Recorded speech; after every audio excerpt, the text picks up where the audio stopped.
All right, the Modern Learner from Deloitte. So this is available online. I found this online, and I know some of it may be hard for you all to read, and I'm not going to go through all of it. Just wanted to highlight a few things to get us thinking about that are specifically really related to training purposes, given the current environment. So when this first came out, Deloitte found that it's about 5 years old, like I said, and they found that working professionals are interrupted as much as every 5 minutes, usually, ironically, by work applications or collaboration tools that they are using specifically for their job. Now, I would argue that's probably even worse now that we're all working from home. You're probably getting interrupted even more frequently, if not from your work-related things, from your pet or your children or whatever you are having to deal with, in addition to your day-to-day work life. So I think that's something important to keep in mind. Another interesting thing that stood out to me on this is that most learners in this study, they found that most learners won't watch a video that's longer than 4 minutes. So that's something else to keep in mind. And then the biggest takeaway is there in the middle, which Deloitte found that about 1% of a typical work week is all that people have to focus on training and development. And that's just 24 minutes a week. And I think most of us are asking a lot more than that out of our learners sometimes. So just some food for thought. This infographic, again, is available all over the internet. If you just Google Meet the Modern Learner and Deloitte, and then you go to like Google Images, it's one of the first things that you can find there. I've seen it kind of floating around on several presentations, but I thought it was a good representation of kind of what we are seeing right now as the modern learner. But with that, I do want to introduce our Learning and Development Coordinator, Amanda Valdivia. Amanda is going to be kicking us off and leading us through our panelist presentations today. Amanda? Yes, thank you, Jordan. Thank you so much. Yes, everyone, my name is Amanda Valdivia, and I am the Learning and Development Coordinator for NASPO, and I am so happy that everyone is here for our second part of our Virtual Learning Best Practices webinar.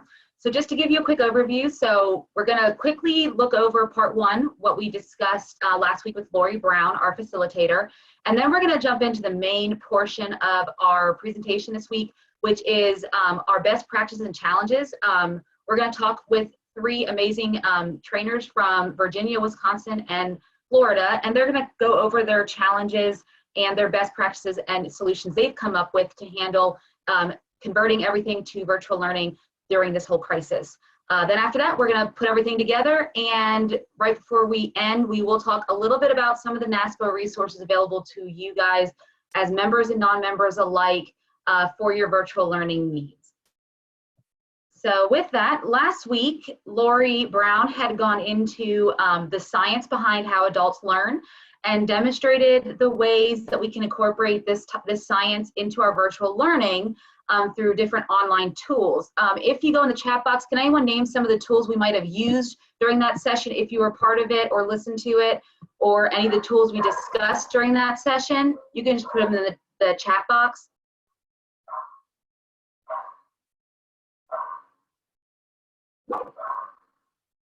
Yes, Elmo, Kahoot. Yes, we use Kahoot. If everyone remembers, that was a fun game tool that we got to use. Polls, we did get to use polls. Wheel Decide was an excellent tool as well. Wonderful. So everyone really got a lot out of the toolbox training that we had. Great. Perfect. So in addition to those tools, we also learned about the myths and facts behind how our brains learn, and we talked about the 6 trumps. For instance, movement trumps sitting, images trump words, etc. And then we finished up talking about those 4 C's of developing a instructional design model, and that's connection, concepts, concrete practice, and conclusions. And we talked about Maslow hierarchy. Yes, I apologize. I do have several dogs in the house, and if there's a mailman running around, you know how they get. So with that in mind, Jordan will be putting the YouTube video link up in the chat. If you want a refresher or weren't able to be on the part 1 webinar, he is going to put that in the chat box as a link.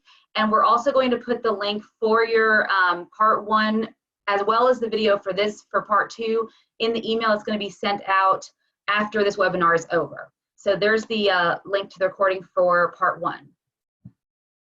All right. So now let's go ahead and get started with the meat and potatoes of today's presentation, and that is the best practices.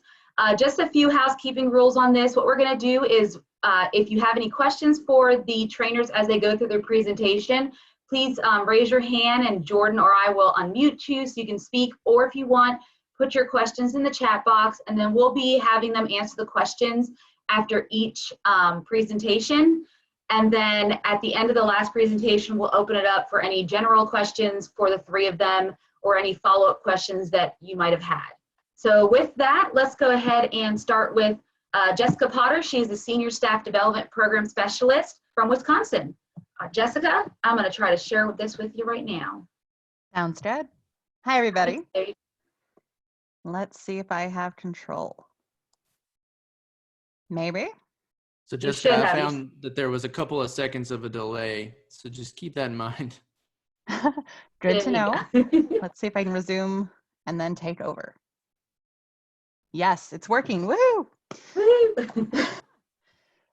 So Wisconsin has a very limited training program in the sense of what we're capable of bringing. We can bring a very robust in-person training. We do offer 9 classes, and as soon as the slide responds and goes back like I told it to, it should. Maybe. Give it another second. It's not working for me. Can I get you to maybe take over the slides for me? I'll go ahead and take over. Perfect. Okay, there you go. Awesome, thank you. So right now, Wisconsin really only offers in-person trainings, at least before the pandemic. We have lots of long-term plans to build these really awesome hybrid and just e-learning content, but we're still very early in the development phase. We're working on our first class right now, and that one itself, probably, we were hoping to have it done by the summer, and the first half might be done by the summer, but even that first whole class, we're not ready with. So we're a long way off from being able to just have everybody take everything online right now. Like I was saying, we offer 9 in-person courses. These classes are offered about 3 times a year, which usually breaks down to about 1 class every 2 weeks from the end of February through the beginning of December. And 8 of those are full-day trainings and 1 of them's a half-day, and they're all taught by our central bureau staff. So our subject matter experts, many of which are the supervisors in our bureau. So everybody has a lot on their plate at the best of times. So if we can go forward. Great. So during the pandemic, we obviously still have to offer trainings. And after a lot of thought and a lot of discussions, we've discovered that webinars are really the only option available to us. And most of us probably know webinars are not the best way to do all of our trainings. We really like having our in-person classes. Under the best of circumstances, it's difficult for people to absorb as much information. You're not getting that interaction, the group discussions generally. Those exercises that we've spent a lot of time developing, we just don't have them available in a webinar setting. But we're determined to make the best of a bad situation. So what we've done is we sat down and we had a long brainstorming session to really identify all of the potential roadblocks and concerns and make plans to alleviate the biggest headaches and to make a plan forward. So if we can go one more slide forward, and we're going to stay on that one for quite a while. Our roadblocks and concerns. So we've identified kind of some overarching categories, and I'm going to go through kind of the questions that we were asking ourselves. And we don't always necessarily have solutions to these, but hopefully by identifying the questions that we came up with and the concerns that we have, it'll help anybody else in this situation too. So for technology limitations, do all the audiences that you need to reach, for example, for us, we have to reach both agencies and the University of Wisconsin system campuses. Do they all have access to the same programs and applications? And are their rules flexible? For example, can they join a Skype meeting, but if they host their own webinar or group, does it have to be maybe through Teams? Or are there certain apps and programs that are just off limit for audiences? So for example, in my agency, if I'm going to post any kind of a video online, that has to be posted through the agency's YouTube channel. Unfortunately, there's some other agencies in Wisconsin that just are explicitly not allowed to access YouTube, period. So that really limits what we're able to do. We can't, for example, record a nice webinar, something we've done perfectly once, post it online and know that everybody can access it. It's just not, we're not able to do that. Another question we have is, are your trainers comfortable using the technology available to them? So some people are just hesitant to use programs that they haven't had to use much before. If something goes wrong in the webinar, are they going to have the expertise to get through it? Some people will, and some people just aren't going to be comfortable with it and will need a little bit more hand-holding. For home office limitations, think about the home offices that your trainers and your participants are in. So how quiet is their environment? And so there are going to be a lot of interruptions for them. Do they have to share their space with others? Like, do they have child care responsibilities that they need to take care of? Are they going to be able to fully participate for the whole length of your training? And how good are their internet and phone connections? If they're wirelessly connected, their connection might not be as stable as otherwise. Most home connections, at least in our area, aren't nearly as fast as they are at work. We have pretty decent internet at work. Some of us are working off of limited wireless connection at home. And if a participant's connection is poor, or if they're connected wirelessly, the sound quality might be impacted. The effectiveness of screen sharing might be impacted. We're seeing delays right now with us. Similar things happen in our trainings as well.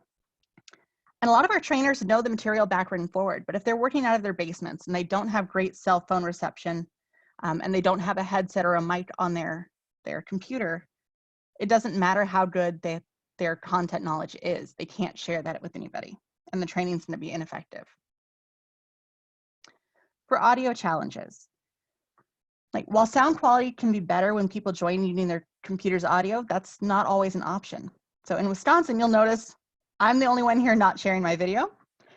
It's because our computers don't have videos. We're lucky if our computers have sound cards. A lot of them we get it built without the sound card put in, let alone microphones or headsets or anything like that. So you have to take that into account when you're considering what type of training and what you're going to be able to accomplish. If participants or trainers are going to be on a cell phone, you're going to have to think about the phone's battery, especially depending on how long your training is going to be. And are people going to be able to participate with their phone plugged in? Which seems like a pretty simple problem with an easy solution, but it might turn into a bigger deal than you anticipate. Is a participant going to have a headset to use, or are they going to have to use their cell phone the whole time and hold it to their head or put it on speakerphone? And is that going to affect the effectiveness? Will echoes and background noise be distracting to everybody? Do you have an ability to limit that? Can you mute everybody? And if you can mute everybody some of the time, does it matter if they're connected through the computer audio or through a cell phone? Because depending on which program I use, I have limited ability to mute everybody.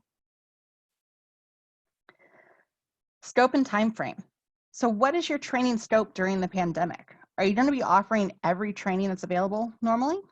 Are you going to split your classes into the essential, we need to have these, and the optional, it's just nice to have these? Do you cancel anything that's not essential, or do you offer the full gamut? If you don't offer a specific class, is there going to be any ramifications to that? So will anybody not be able to do their job because you don't offer that class right now? Or is the class that you canceled a prerequisite for anything else? Also, how far out do you plan to continue with these modified trainings? Do you limit it to only this month? Do you extend it through June? Do you look to July and beyond? Once you're able to get back with groups of people, are people going to be comfortable getting into groups again? Do you announce your plans immediately, or do you only share a limited amount for a short period of time?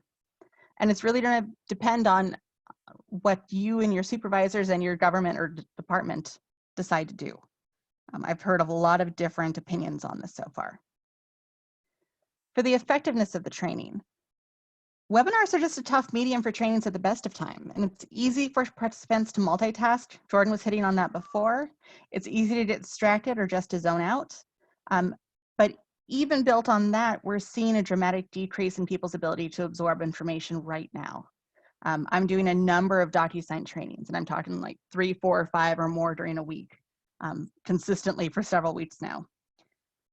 And I'm consistently having the same people come back to me with the same questions time and time again across the board. And that didn't happen before the work from home order or the pandemic. People just are not absorbing that info right now. And I know we talked some about Maslow's hierarchy of needs last time. I think a lot of it has to play into that. And if you want to talk more about that, I'm your girl. Come find me later, send me an email. we can chat. And you also just need to understand that you might have to retrain the participants down the road, or offer some sort of refresher. And that needing to do that isn't a reflection of anything that you're doing wrong. It's just the current reality that we're all living in. For content creation and delivery, for the most part, you can't just take a PowerPoint and materials that are developed for an in-person class and then drop them right into a webinar and be good to go. You're going to need to make some alterations or remove or change some content, figure out what you're doing with your exercises, and probably break up your training into much smaller chunks. But how much time do you devote to making these kinds of changes? Will the changes continue to have value in the long term, or are you only making these changes to happen during these unprecedented times? And are there any updates or modifications that you could make that would be beneficial to your training program down the road? Or would making those take up too much time and you just need to get something out right now? For example, at my bureau, we talked about creating user guides for each of our classes. And those user guides could really just walk somebody through creating a bid or creating a proposal or any number of things that we train on. And those could absolutely be used later on and to be very, very helpful, in fact. But developing those would just take so much time that there's no way that we could get them out in a meaningful point of time. We'd put ourselves way, way behind the curve. So while it's a great idea, it's just not something we can move forward with right now. And when you think about scheduling the classes, how long are you going to have each session be, and how often are you going to hold them? We found that 1 hour chunks are fairly readily digestible by people, but that could mean scheduling 6 or more webinars for a single full day class, which might not be possible. In Wisconsin next week, we're going to be teaching 3 full day classes, or at least what would be full day classes if they were taught in person. On Tuesday, we're doing our Intro to Procurement class, and we've broken that one down into 2 90-minute chunks. That's going to have one in the morning and one in the afternoon. So we've taken out some of the content, we've taken out the exercises, and really are just hitting on the high notes and the absolute most important stuff that we need people to know. And then on Tuesday and Wednesday, we're going to do our bid and proposal class. And each of those will be 2 hour chunks, again, in the morning and afternoon, with a 2 hour break in between. It's not ideal, but we're going to make it work. And then the other thing to think about is, what kind of support are your trainers going to need? Do they need help monitoring the chat box for written questions? Because it's not easy to deliver the content and answer all the questions and manage maybe a webinar system that you're not used to doing. For our workshops, like the Docusign trainings, we do just fine when it's a single workshop with a single trainer, just for 1 hour. But for next week's classes, we're definitely having 2 trainers in each one, and they're going to switch off delivering content and monitoring that chat box. For the handouts and materials, most of the time, materials developed for an in-person training just aren't going to be a good fit for that webinar style training, so you are going to have to modify them a bit. But again, how much time do you devote to updating those materials, the handouts and whatnot? And what about your class exercises? Usually that's some of the best interactions you're going to get during a training. How are you going to be able to offer those? And are you going to be able to offer those? Like I said before, we're pulling the exercises from next week's trainings, not necessarily because they're not valuable, even if we did them with just the instructor going through them and talking with the group. But we needed to pull them for time. So there's a lot of reasons why you might need to pull them or might not want to. And then what about the handouts and materials that you do have to share with everybody? Are you happy sharing them through a screen share? Are you concerned that things might get blurry, that people won't be able to see exactly what you're looking at?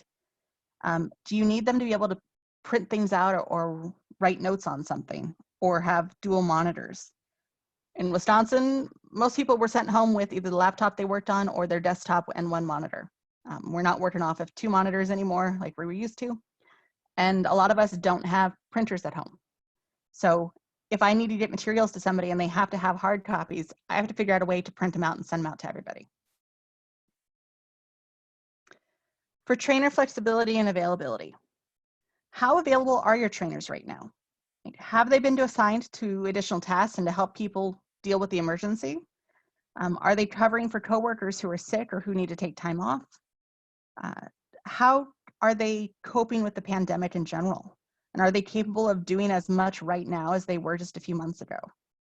And how resilient are they? Are they comfortable going with the flow? Are they able to just jump into different situations with ease? Or are your trainers, are they the type of person that tend to get stressed easily when faced with change in uncertain situations? And none of that is a bad thing on any one person. It's just the way people react to situations sometimes. So how are they going to react to being asked to teach a series of webinars?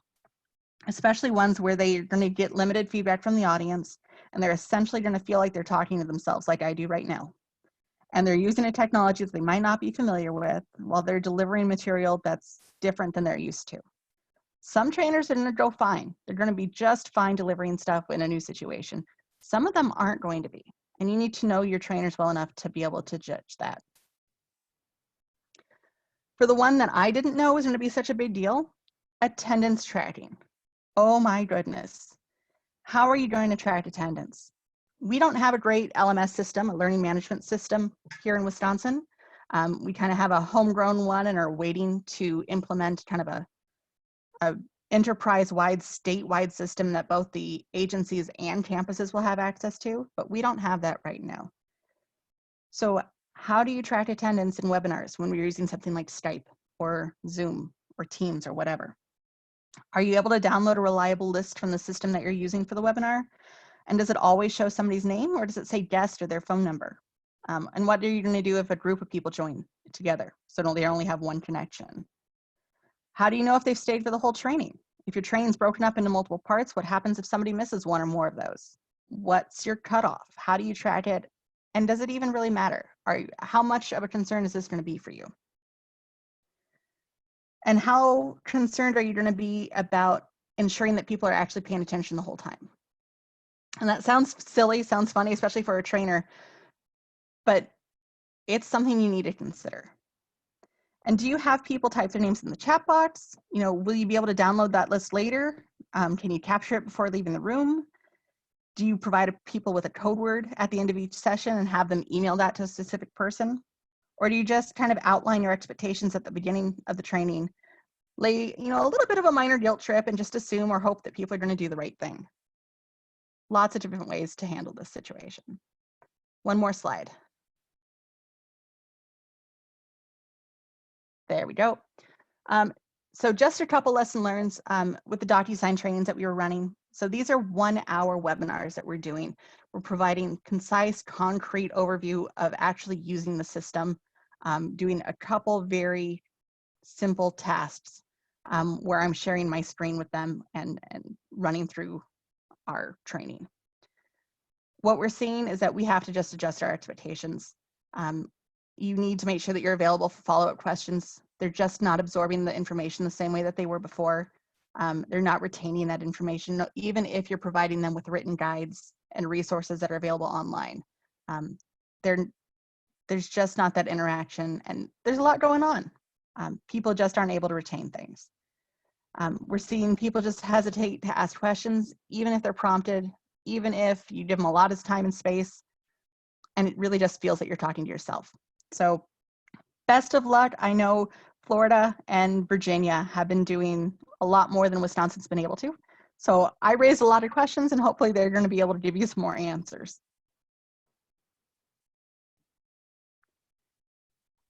Wonderful. Thank you, Jessica. So we did have, if anyone has any questions for Jessica, please feel free to type in the chat box, raise your hand. I know we did have a couple of questions pop up here. Someone had asked, did you find that participant names can get creative and not reflect their real name? In parentheses, I've seen computer models as names. When they're automatically generated, we have gotten some weird names.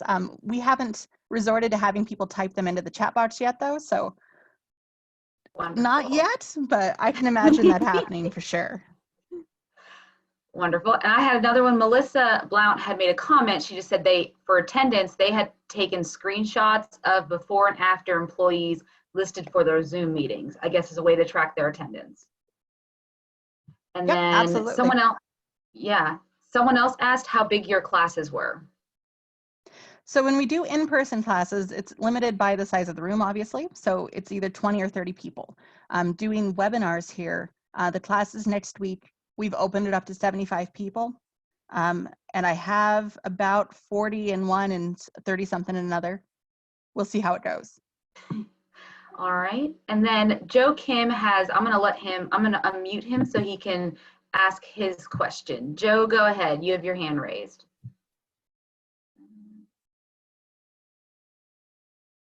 It's unmuting him.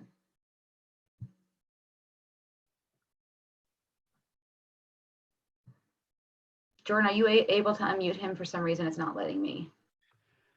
Yeah, I'm trying. Joe, you may have to accept something on screen that says allowed to talk. There we go. How about now? Yep. Yes, we can hear Can you. you hear me? Uh-huh. Okay, perfect. Hey, I'm sorry. And so maybe really the question's been answered. I don't know what their Kirkpatrick scale is, but so you had mentioned that you had taken out the questions and some of the problems that you would have discussed in an in-person class. And that's one way of, I guess, of gauging some competency. So is it really now just one direction? I mean, is it really just a flow of information and you're waiting for people to ask questions, you know, or are you building in problems that you've anticipated as examples? So I guess I'm the same kind of question that was asked earlier. I'm just looking for how are you assessing it all that people are understanding what you're sharing? We are delivering information and hoping that they're going to follow up with an email or a phone call later, asking questions if they have any issues. We fully expect to offer some kind of refresher or have them join us in an in-person class later on. We're just trying to meet the minimum requirements right now so that people can get their job done. And we don't have any kind of certification program here in Wisconsin. It's really just giving them the information they need in order to get their procurements done. All right. We had a couple other questions. Marchetta wanted to know, have you gotten feedback from your attendees as to what is hard for them? Yeah, we held a cost-benefit analysis class last week, which was normally just a half-day class for us, and it turned into a 90-minute webinar. And they appreciated that we were still offering the classes, but they were saying that they were just struggling to pay attention, that they realized that it was on them, but that they would hear their email chime and, either go check it or fight the urge to go check it, or somebody would walk around the room behind them, or one of their kids would come over. They're doing their best, but it's just a struggle right now. All right. Another question is, do you ever do end of class quizzes where the students take a short quiz to show competency and attendance? Nope, we do send out an anonymous survey at the end, but again, since it's anonymous, we don't know for sure that they're there. Normally, if it's an in-person class, they initial on the sign-in sheet, but that's really it. I think we might have another class. Christy wants to know, are your subject matter experts / trainers still working in emergency procurement mode? And if so, how have you balanced the time to redevelop the classes? Yes, they are definitely still in emergency procurement mode, and some of them have even been temporarily reassigned to our emergency team. Basically, our brand new state procurement director has taken over redesigning the classes, and she's going to be delivering all 3 classes next week with the help of one other section chief. Wonderful. All right. Other than that, I think that's all the questions we have right now. We had a couple of comments. Luis had said Adobe Connect's a good tool to track time and attendance, attention, etc. And Mentimeter is a great tool that they use with Adobe Connect. And then Richard has suggested taking a look at ahaslides.com. So some great suggestions from the chat on different tools to use. If there's no other questions for Jessica, we're going to move on to the other Jessica then. Thank you, Jessica, so much for your sharing your information with us. My pleasure. All right. So Jessica Adams is up next, and she is the Chief Learning Officer for the Department of General Services Division of Purchases and Supply in Virginia. So Jessica, I'll go ahead and do the slides for you, but let me know when you want me to proceed. All right, go for it. Click forward. Hooray. Okay, so just to give you a little bit of background, before the pandemic, our training offered by the Virginia Institute of Procurement, which we usually shorten to VIP, which we enjoy. It was mostly classroom instructional-led training, but we also had a little bit of asynchronous online training. We didn't have any live virtual quite yet. We have 3 certification programs, which all need to be renewed every 5 years. We have the Virginia Contracting Associate, which is a VCA, and Virginia Contracting Officer, VCO, Virginia Contracting Master, VCM, and then we also have continuing education courses to help folks to renew those certifications every year. For VCA, we ask that during their renewal period, each learner gets 20 hours of continuing education hours. For VCO, 60 hours. For VCM, it's 60 hours plus management level courses. So we want to make sure that we're offering courses to help out with this. We hold courses from any part of the year except for January for weather concerns, July because that's usually when our new policy comes out and we have to revamp all of our courses within that month.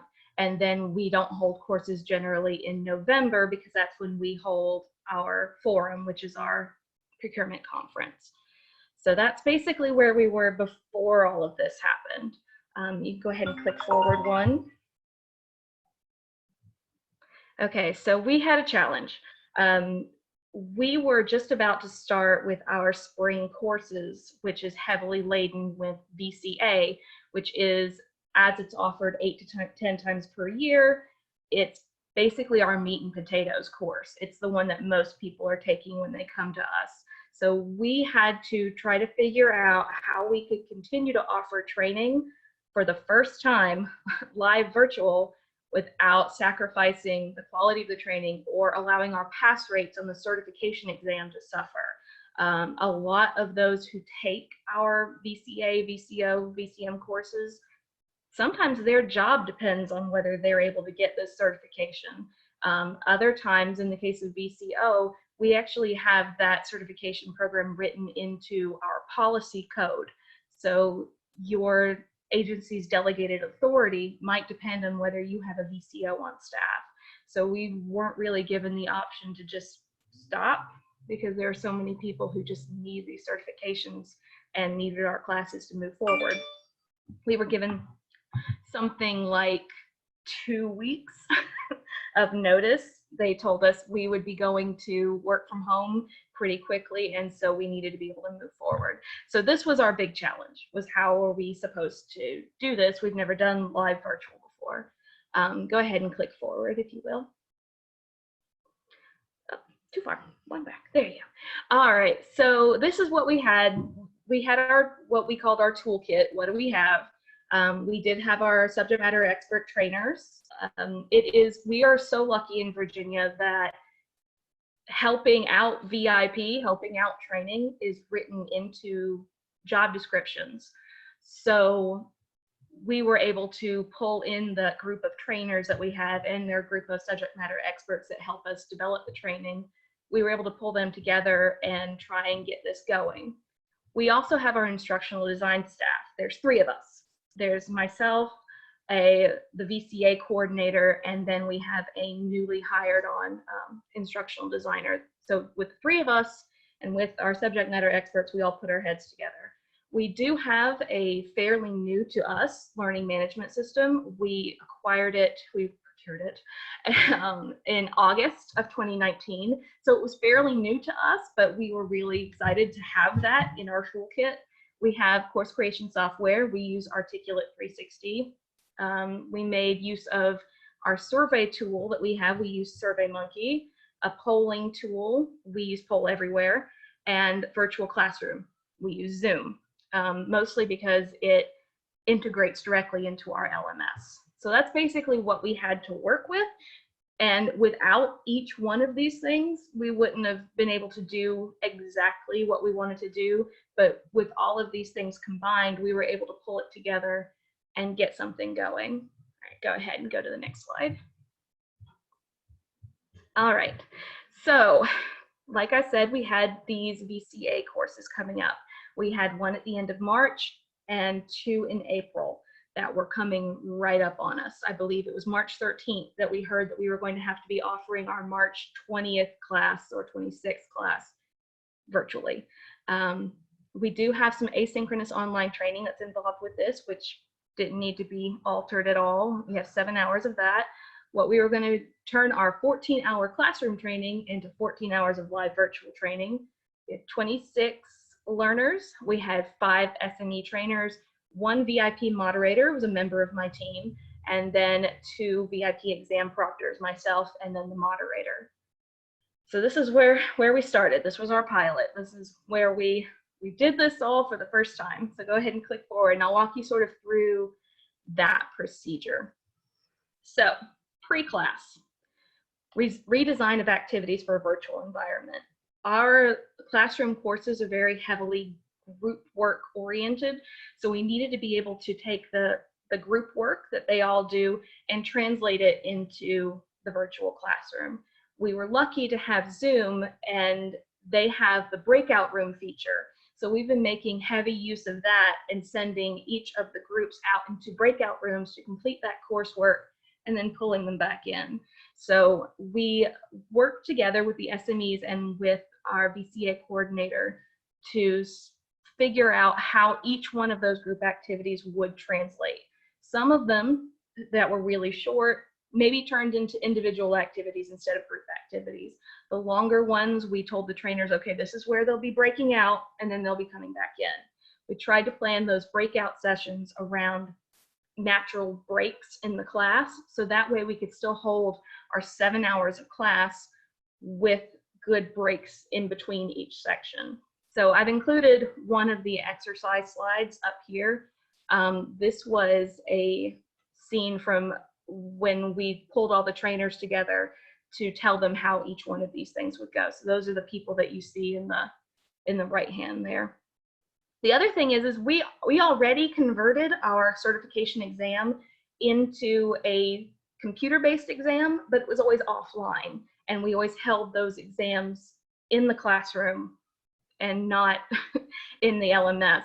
So we had to try to figure out, okay, how do we take this computer-based exam, sure, but make it still secure, put it online, and be able to proctor it without having to ask people to come in. So we have, I never really got into who our audience is, but we service executive branch agencies, we service university systems, localities. You can basically be from anywhere utilizing public funds in Virginia and want to come take one of our courses. So we had a wide variety of people who would need to take this and just couldn't come into Richmond, even to do a one-on-one proctored exam. So we had to figure out how we did that. So one of the first things we did was we surveyed the learners, particularly in this March class, because this was all new for everybody. So we utilized that survey tool to send out a survey to all of the learners asking them, okay, do you have a high-speed internet connection? Can you get one? Do you have a webcam or a smartphone? That's another good thing about Zoom is we were able to utilize the app. So if they didn't have a webcam, do you have access to a smartphone that you could use instead? And then do you have access to our LMS?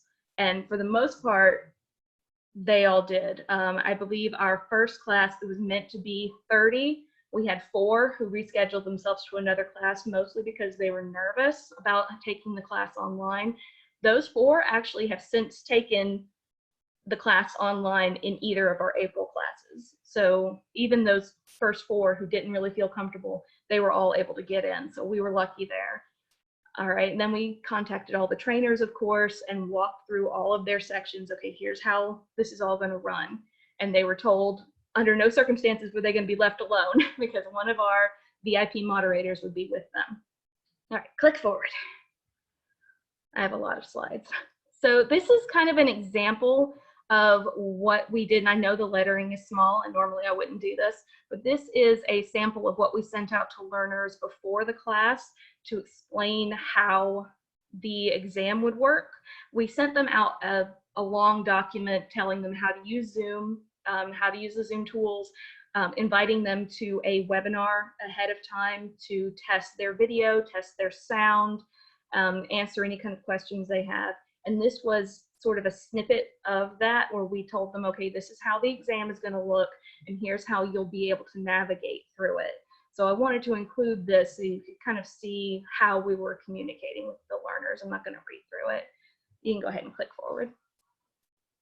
All right, so during class, so after we've contacted everybody, we've gotten everybody signed up in the LMS, we've got all the trainers ready to go. How do we do this? So we did that pre-class webinar where we showed everybody the virtual classroom tools. It should look a little familiar. I know that we're running this one, I think, as a webinar, but we run our classes as a meeting. So you can see all the tools that we utilize down there at the bottom.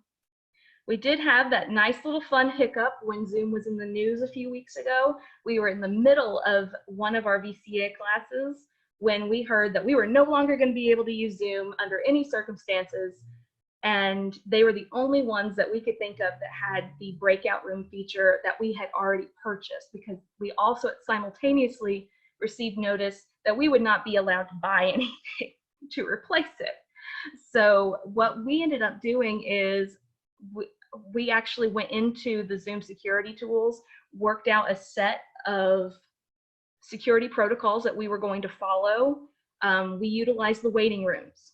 We have learners register for the class so that you have to be pre-registered in. You cannot change your name once you come in, so we know from the waiting room who you are and we can let them in. Learners can't share their screens, so on, so on, so on. So once we wrote all of that up, we thankfully were given permission to keep moving forward. But it was a nice afternoon where we thought we were going to have to try and find another tool that we weren't even allowed to buy.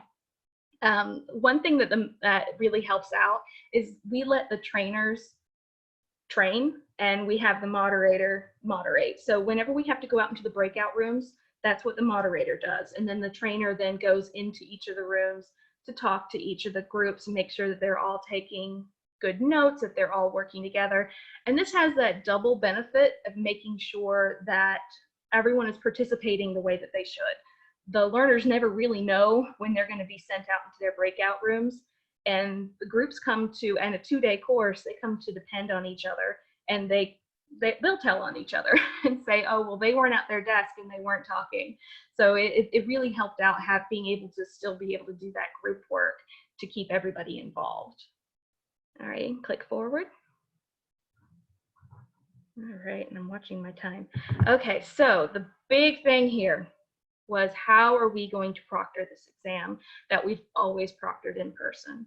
So what we worked out is trying to make sure the learners and the proctors had as few needs as possible while still being as secure as possible. So here's where we came up with: the learner needs to have the internet access. They need to have the LMS account, which they should have because that's how they registered for the class. They need to have that webcam or smartphone, and they need to have screen share permissions. We were able to get permission to do that for the exam only. The proctors need to have internet access, admin access to the LMS, webcam or smartphone, and then host capability in the virtual classroom. And that is mostly because of how we structured this exam. We hold the exam within Zoom, and I'll show you, I've got a couple of slides here coming up to show you kind of how we do that, because again, we were told we weren't allowed to buy anything. So I've heard some states say that they utilize ProctorU or some other kind of company. We just didn't have the ability. We're not allowed to spend any money. So go ahead and click forward and I'll show you how we did that. So this right here is an image of our learning management system. And every person in the Commonwealth who has a public email address has the ability to set up an account within our system. So you register for our classes there. You get all of our notices from there. It's been a godsend. It's a really good system, and I'll more than happily share with anybody how we managed to get that set up. So go ahead and click forward one more. This is the dashboard. This is my personal dashboard right here. So what we'll ask the learners to do when it's time for them to take the exam is we say, before you get in with us, go ahead, log into your account in the learning management system. All right, click forward. All right, and scroll down and you'll see the VCA exam course. We enroll everybody in that course just before they take it. One of the first things we wanted to do is, okay, how can we make sure that they're able to access the course, but we're not enrolling them right when they're supposed to be taking it, when we're supposed to be actually walking them through the course. So we put in a few little stop gaps to make sure that they're able to access it before we're talking to them, but they're not actually able to get into the exam until we're right there with them. So click forward one more. So this is our honor code. And that was my dog being ridiculous. All right, so this is the honor code where they fill out their name, their agency. We wrote this computer-based version of the exam in 2017, and we've tweaked it a few ways just to make sure that we're able to get it into our LMS. So this is their honor code. This is the very first thing that they see. They're able to do this before their actual proctored exam, or they can do it right when they get with us. All right, click forward one more. This is where they can't go any further until they actually are in the exam with us.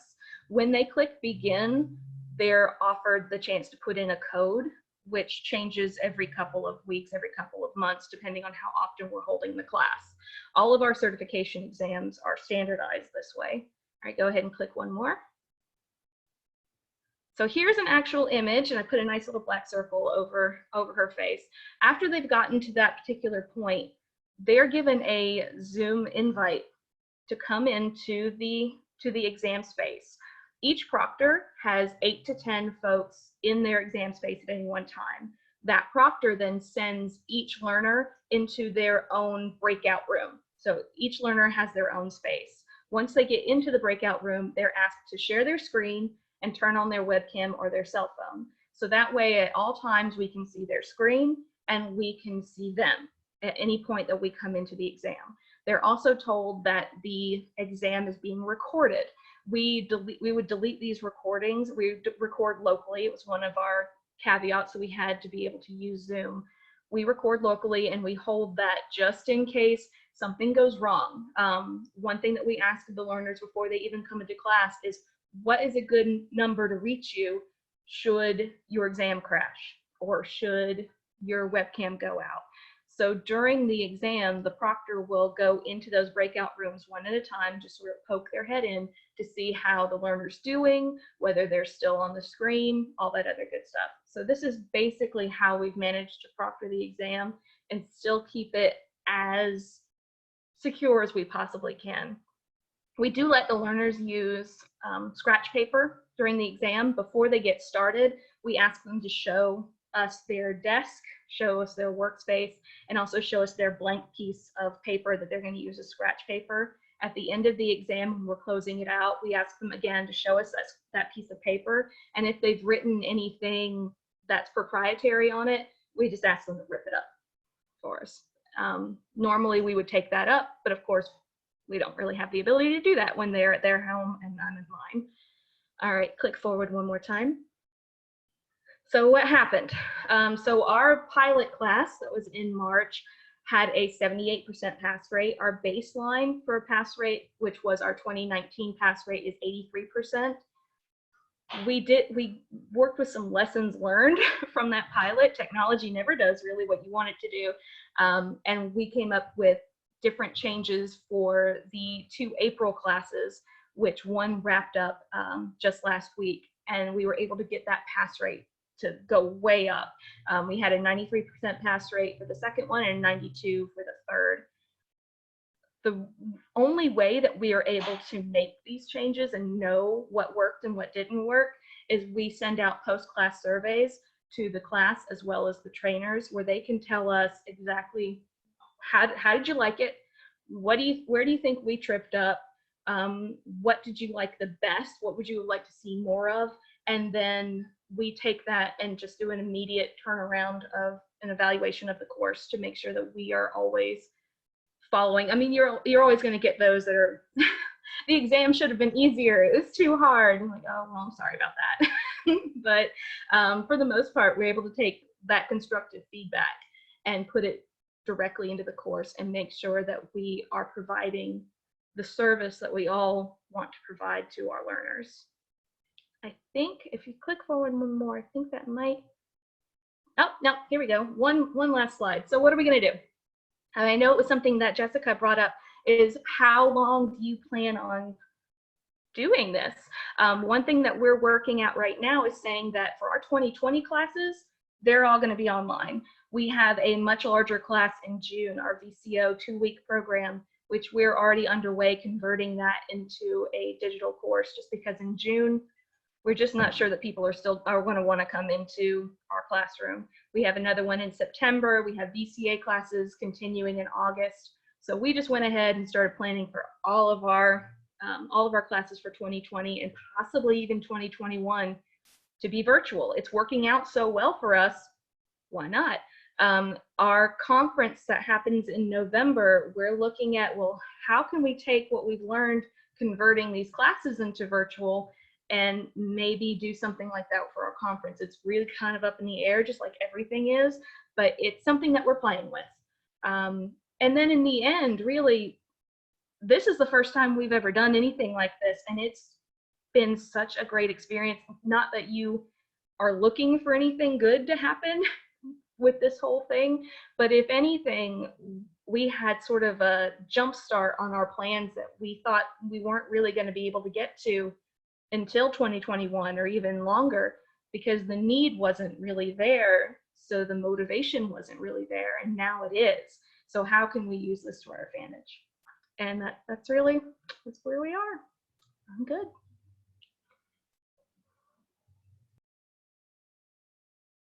Thank you, Jessica, so much. I appreciate that. We do have a couple of questions. If anyone does have any questions for Jessica right now, go ahead and throw them in the chat or raise your hand. I know that Louise had asked a couple of questions about how the proctoring exam worked, but I think you have answered that because she asked them earlier before you went to the proctoring. Someone did ask what LMS you use. We use Absorb. Absorb, okay, wonderful. And then someone else asked, Jessica, are you finding that the time to do breakouts and activities takes more time, less time, or about the same time as face-to-face? Actually, the breakouts, it really depends. For the most part, I think we're seeing them take slightly longer than they had before. But to sort of counterbalance that, during the actual trainer lecture pieces, when they're not doing group work, that is going much quicker, because you don't have those little interruptions with, there's a group in the back talking. I think there's something about classroom teachers. They said they now feel like they have all the power because they can mute people. And that's kind of how our trainers are feeling when they're actually speaking to be heard. They're not having to pause and say, okay, everybody listen up. So our breakout sessions, while they are taking longer, it's counterbalanced. Wonderful. And then Jody had a question. She said, Jessica, we missed our first ever graduation ceremony for our newly launched certification in North Carolina. Have you missed any graduations? If you do them, that is. If so, have you done them virtually? No, we never did any kind of graduation ceremony. I'm trying to think like how we would do that. I mean, I imagine we could probably do something at the end of the classes. We were all there to sort of be like, all right, everybody give yourself a hand. You did it. After the exam, people tend to be like, okay, am I done? Okay, thank you. And then they just drop off. But no, so we haven't done anything like that. Okay. Luis wanted to ask one more time, how do the students actually receive the exam and how do they answer the questions? Is it done through the LMS? Yes, the exam is actually written in Articulate Storyline. So we had always exported it for CD because we were going to be holding it offline. We rewrote a little bit of the code to make it so that it was exported as a SCORM 2004 document instead. So we uploaded it directly into our LMS. They take it in there, and then when they're finished, actually we don't necessarily want the learners to get their score right away until we've had a chance to look at their score report and make sure that everything's on the up and up. So on the actual screen that shows their score in Storyline, there's just a big white box right there that says, congratulations, you're finished. And then from the admin side, we go in, look at what their score is, and send them their score report. Wonderful. And I think that's Samantha that was her same question. She was asking about how you put the exam into the LMS. And Tosca wanted to know if they can reach out to you for any direct questions related to testing. Oh, always happy. Wonderful. All right. I think that might be all the questions we have right now for you, Jessica. And yeah, and we will be providing, just so everyone's aware, at the end of the presentation, I know Jordan will mention it, but we'll have a resources page that you will have access to that has our panelists' contact information if you had any further questions for them as well, including Laurie from last week. So if we have no other questions for Jessica, let's go ahead and move on to Daniel. And I know it says Gerard, but we actually have Daniel here with us today from Florida. Yes, hi everybody. Very glad to be here. And Gerard had intended to be here, but as we talked about adapting to COVID, he has been temporarily reassigned to a different agency to assist with their response. So let's get started. I'll walk you through kind of Florida's process, what we're hoping to accomplish, what we're in the middle of working towards right now.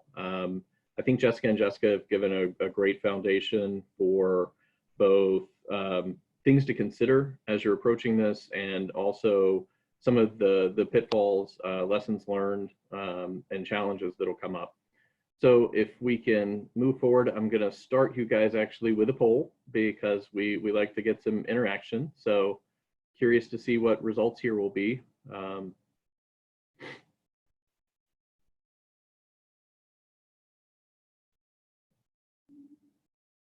think this is going to be overwhelming.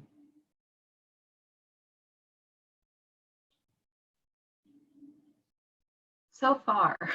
Yeah, right. We'll give you just a few more seconds to get in there.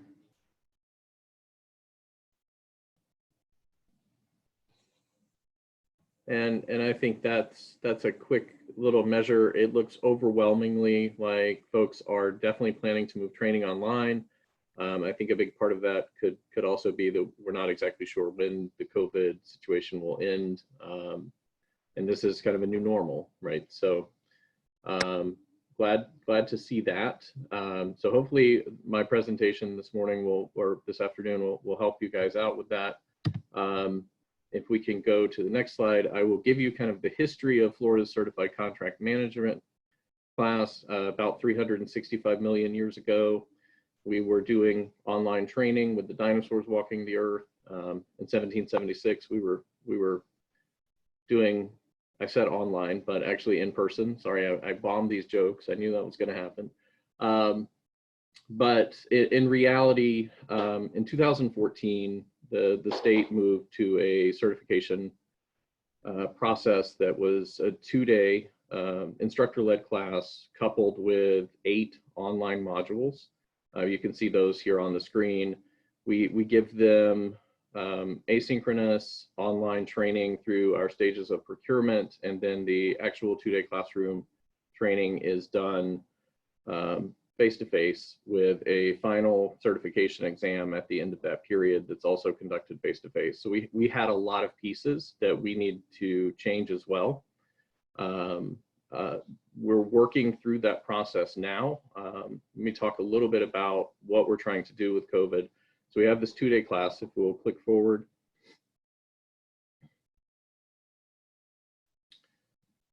Oh, went too far. Back one. So we're taking that instructor-led certification and doing a 3-day live webinar. Our online process will now be live 6 2-hour sessions over the course of 3 days. We are knee-deep in working through how to transition group activities to be in an online format that is accessible, easy for instructors to deliver, and at the same time offers something very similar for the activities that they would have received in a face-to-face training. We feel it's important in terms of certification to maintain that same level of quality and integrity. And then our biggest change potentially is we're actually moving into a proctored exam through a secure exam interface. The 2 companies we're using are Cavion and Examity. Essentially, we made the decision to make this purchase. I will say right up front, it is not overly expensive, but certainly not cheap. to be able to offer that.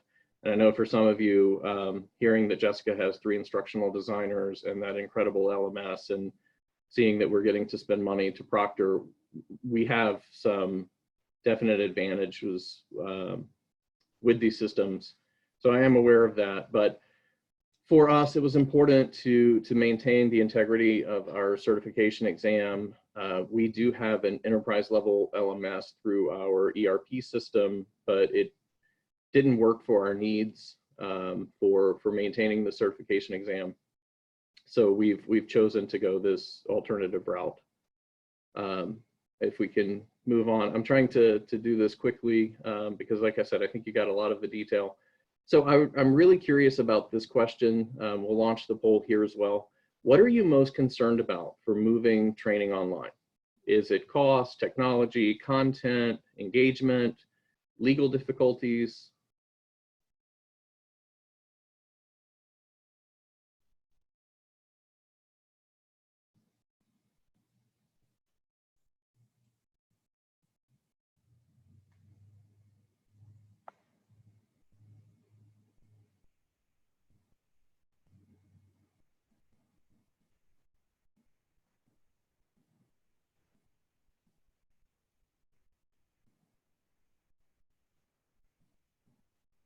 And we'll go just a few more seconds here to give folks a chance to complete the poll.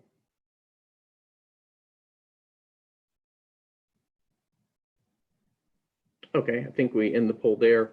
I'm a little surprised, but it looks like the big concern here is learner engagement. We understand that. There's a two-way street with learner engagement, right? So part of it is it's much more difficult for someone leading a webinar, even this format that we're using now, to understand where their audience is. You know, we don't have that visual face-to-face. Are they getting it? Are we keeping them checked in? But the other side of that is trusting that our learners have the time and effort and energy to be able to do an online training module, which goes back, I think, to some of the concerns that Jordan raised in the beginning about the limited amount of time folks have for professional development.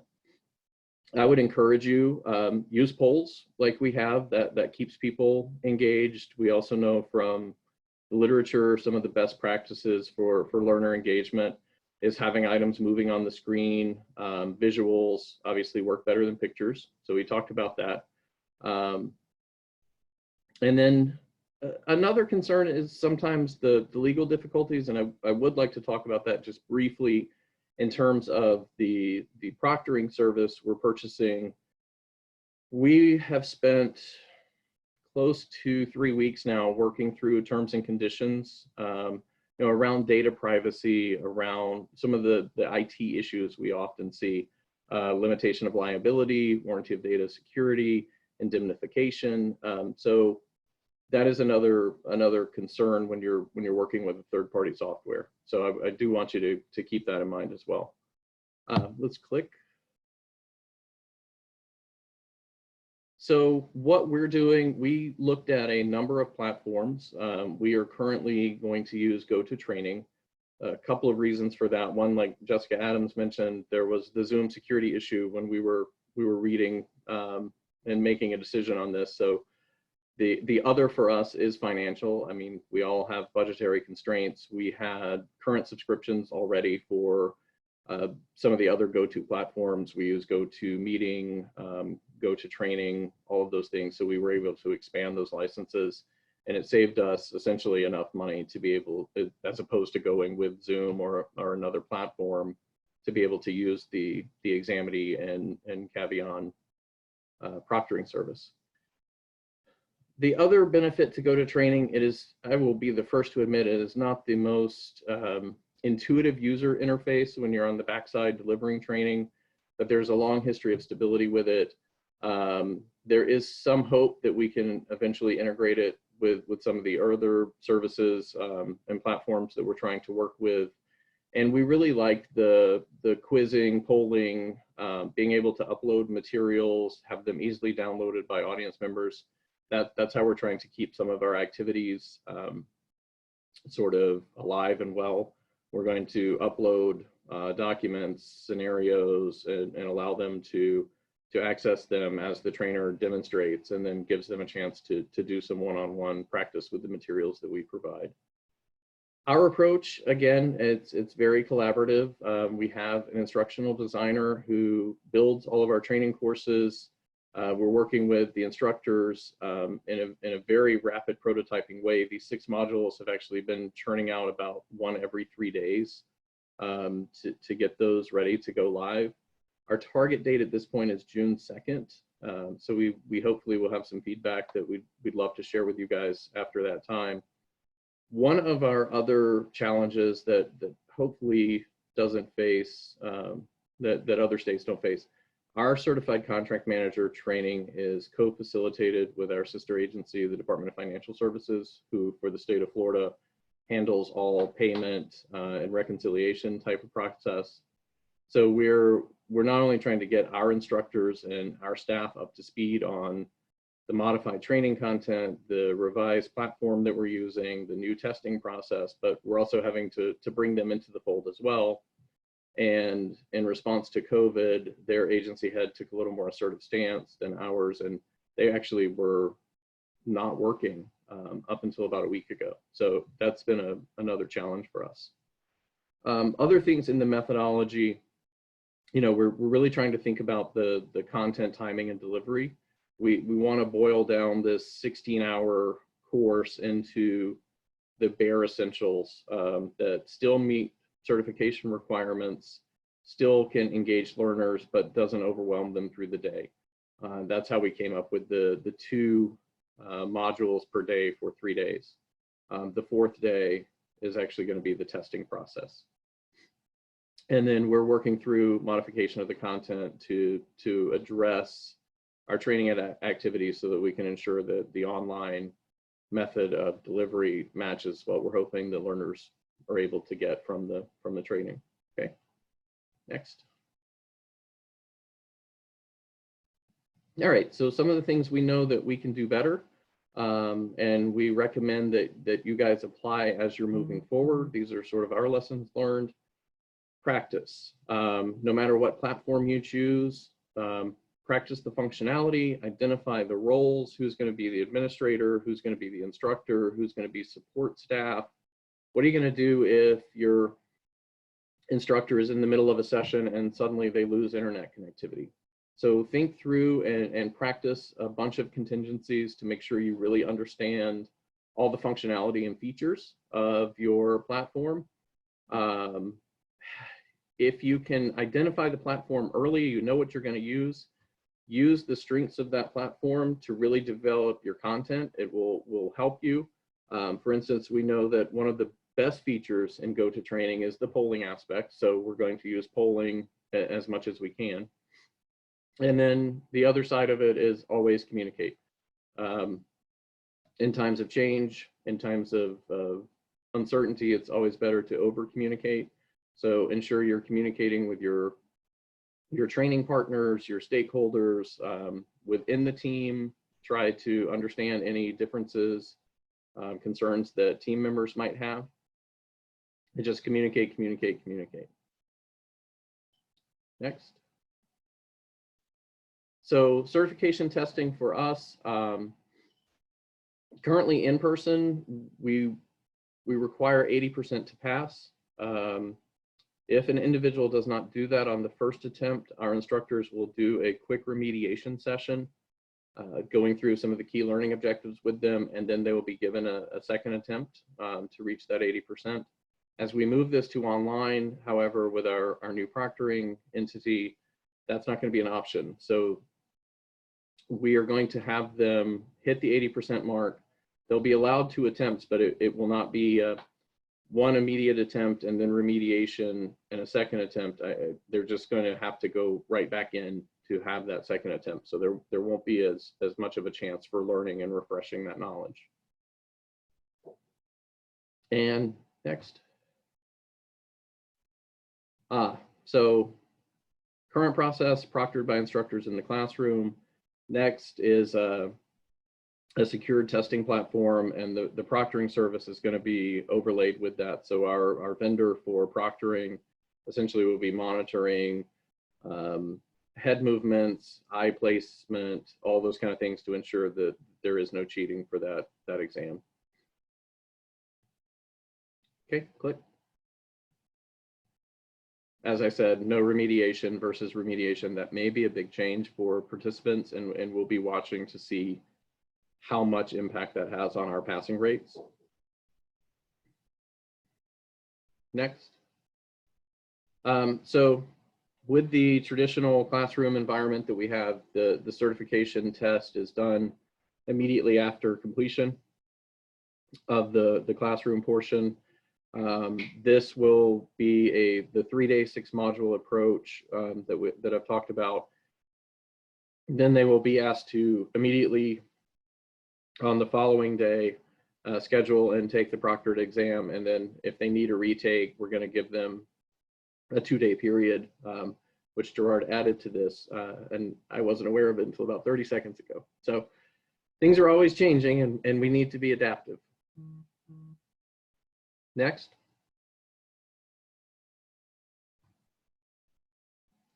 So as I mentioned to you guys, our class, first class is currently scheduled for early June. We will only deliver that class if our instructors for both our agency and our sister agency are comfortable with both the material and the platform. We're putting forth our best efforts right now to make sure that happens. If it doesn't happen, then we will be pushing those out a little bit. Our plan is to offer 200 to 250 seats. We plan to do these live webinars in groups of 50. So we're hoping to get 4 to 5 in before the end of the fiscal year, because in Florida, certification is partly all about volume. With the statutory change we had about 6 years ago, we have, I think, close to 900 individuals expiring by the end of 2020. So we need to really keep our numbers as high as possible. And then we'll continue online training throughout social distancing measures. We may look at extending it as well if there are still hotspots around the state. We're very geographically diverse. So for instance, if we still see problems in Miami and Broward, there would be no reason for us to travel that way. And then we're like Jessica Adams said at the end of her presentation, we're definitely exploring the possibility of using this more permanently, as changing circumstances have forced us to find a way to change the way in which we work. Okay. So a quick summary for you guys. Our software, Go-To-Training as the platform, Cavion and Examity are our secure testing site, and the secure proctoring. Our process is been based in rapid prototyping and active communication between our agency, our sister agency, our leadership, and other partners. Gerard very kindly put his email address here. So you could always reach out to him. You could, of course, always reach out to me as well if you have questions. But that's the end for now. And I'm sure I have some questions. Yes, you do, Daniel. Thank you so much. So we have quite a few questions. I'm going to try to go in as much order as possible. Quick apology. I know some people had said they couldn't see the polls. I'm not quite sure why you couldn't see the polls. They should just pop up. It might be a security setting, but I do apologize about that. So the first question we have is, a proctor exam primarily needed to authenticate the identity of the examiner? The exam is still open book, yes? So our exams are not open book. It is for authentication, but it also is to ensure that they're actually delivering their own knowledge, that there aren't answer keys lying around, that they're not sharing information with others, because this is a certification course for us. Next question, have you encountered any accessibility issues like sight or hearing impaired? Not yet, but we are going to need to figure out a plan for that. Certainly, most of our courses that are online currently are being published in Articulate as well. So we do have some accessibility built into those. I think that our secure platform with Cavion and Examity will also be able to address that. Wonderful. And what are the requirements to take the FCCM class? So statutorily in Florida, if you're a contract manager who manages a contractual service or commodities contract that exceeds $100,000 annually, you're required to take this course. Okay. And there are about 4,000 of those around the state. And then once certified, what is required to maintain certification? Certification lasts for 4 years, and then we ask that individuals attend a recertification course, which also includes the same certification exam process at the end. Excellent. And then let's see. I'm sorry to say other questions. I don't think we have any other questions for you, but I don't know if Jessica, if you wanted to jump in and answer, if you had anything you guys are doing to handle those with any impairments like speech or hearing? Similar to Daniel, we're basically just making the most use of the articulate tools as possible. We have the good little text-to-speech put into our RISE courses and also our articulate courses, and that's pretty much it right now. Wonderful. Anyone else have any other questions for any of the panelists now? I know Linda wants to know if that's Mount Okeechobee behind you, Daniel, but no, it is absolutely not. It is the first Google image I grabbed today. That's how we do things. That's awesome. Does anyone else have any questions for him? Okay, looks like we have another question here. Super class, thanks. Thank you, Luis, we appreciate that. Does anyone else have anything? If not, we will go ahead and move on. No? All right, well, before we move on, I just want to thank all of our panelists so much for being with us here today. You guys were wonderful, and I hope that you guys got as much out of this as our attendees obviously have. You guys have offered some great questions. So with that, let's go ahead and talk about our next steps, and I'll let Jordan go ahead and take over from here. Thank you, Amanda. Yeah, so we just wanted to try to wrap together all the different things we've talked about in part 1 webinar last week and in part 2 today. It's been a lot of information, and we're going to have the recordings available for you. We've only got 9 minutes, so we'll try to run through these quickly. I know a lot of you may be facing pressure to suddenly adapt your training into the online environment in whatever way you can in a short amount of time. While that may be the reality that you are facing, and it's certainly understandable, and in some cases you may just have to get something up as fast as you can, it's not the ideal way to do training. So just keep that in mind as you are able. The best way to start is just have a review of your learning objectives and what you're actually trying to teach with your training, and figure out the best way to adapt or modify those objectives to a virtual environment. Face-to-face learning and virtual learning, they're not the same. I mean, I don't care if you use video and all the engagement tools that you can possibly buy, it's not the same. Your learners are not going to absorb the information the same, especially in the middle of a pandemic. So, you know, just take a good hard look at your learning objectives. You may have to look at the content itself to see what can be adapted easily to a virtual environment and what can't. Think about what objectives are critical and that you have no choice but to find a way to present, and then which may be important but would be better suited for a different learning approach. Whatever approach you decide to use, you need to make sure that you tailor the content to fit that new approach. So that may mean downsizing your content or rearranging it. You also need to look at the timing of all of it and consider chunking it out into smaller chunks. I know, as we saw at the beginning, I mean, if people only have 24 minutes a week for learning and development, maybe try to shoot for 30-minute chunks of your training, spread out over a longer period of time if possible. I know that's not always possible, but also pay close attention to the learning activities that you use to generate participation in the environment. As we saw during the part 1 webinar last week, you need to be requiring people to engage with their computer and the content every 3 to 5 minutes, or their attention will drift, especially in an online environment. And Laurie demonstrated a lot of this last week, and we talked about a lot of different tools. So definitely check out the recording if you need more examples or information related to leading a live instruction like that.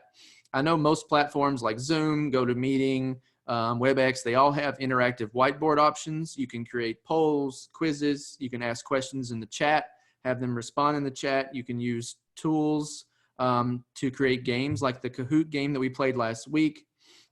Just in the interest of time, if you all wouldn't mind to just type in the chat box some of the activities or tools that you have used that you use to encourage participation and engagement online when you're doing trainings online.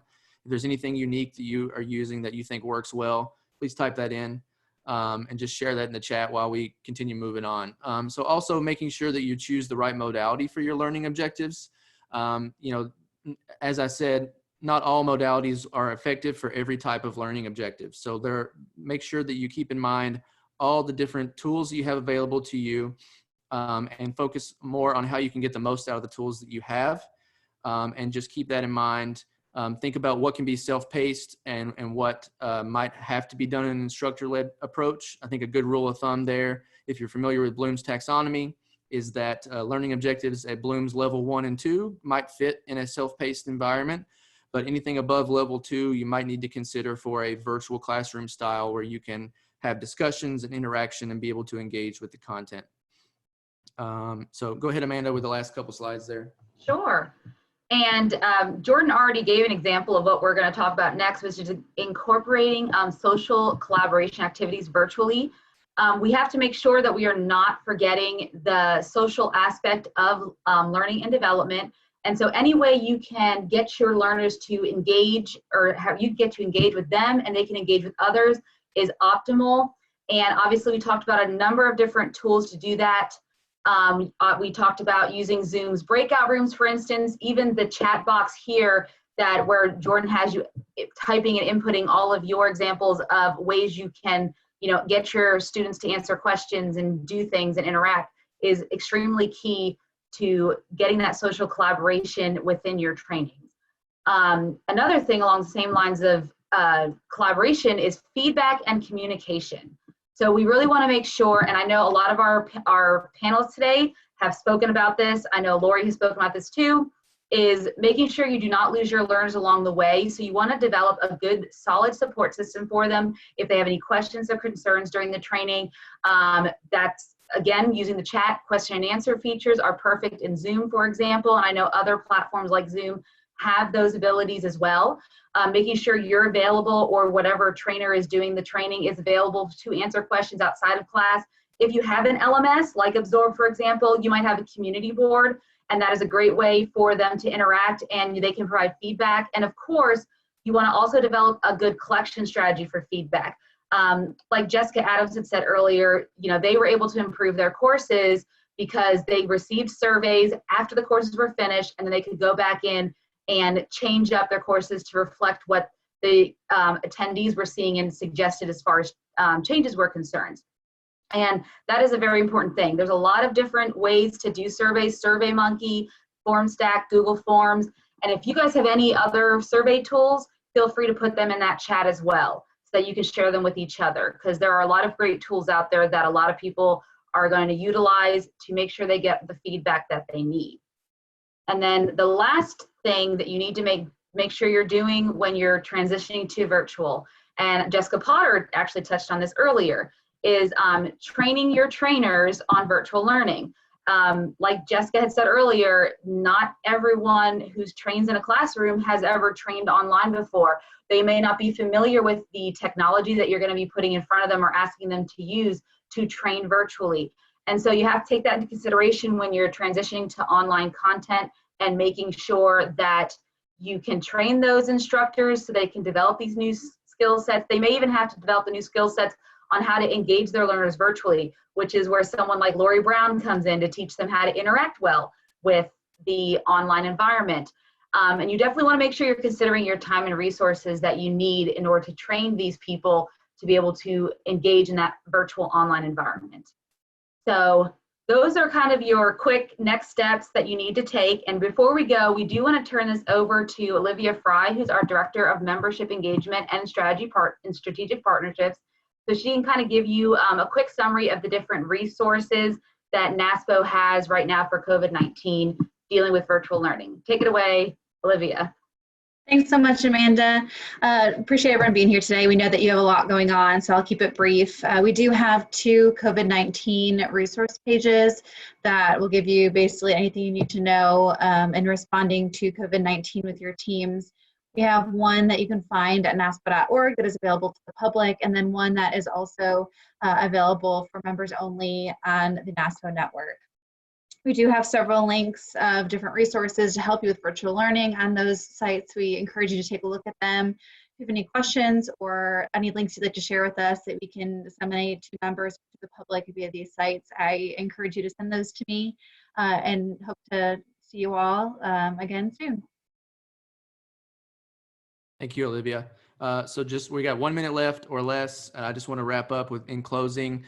In addition to the COVID-19 resources, of course, Procurement U's online self-paced courses are still available for everyone. So if you have staff that are currently needing some procurement classes or training, you got new people onboarding, and they need some basic procurement training, definitely check out our courses. They're still available as you all try to figure out the best way to provide training in this environment.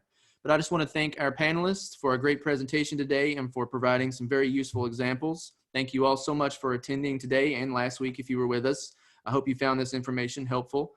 We did record both of these and we will be making it available on our YouTube channel. We also put together a resources page with links to articles that can help, some tools and other resources, and the contact information from our panelists today and from Laurie last week. So we're going to be providing that. We're going to post those resources, that resources document in the chat, but there is also a link in there that will be included in the email that comes out from Zoom as an automatic thank you email. If you are needing or wanting a certificate that shows your contact hours for participating in these 2 webinars, we're going to have a link for that as well. I'll put it in the chat here in just a second, but it'll also be included in the thank you email that goes out. It's just a short form to put in your name and email to let us know you need a certificate. So basically just keep an eye out for the thank you email that'll come out tomorrow because it'll have several links of helpful information for you. You can always, of course, email procurementu@naspo.org if you have any questions. But thank you all again. I'm going to post these links in the chat. Can't thank you enough for your participation, and I hope you all have a great rest of the week. Thank you, everyone. Thanks, everybody.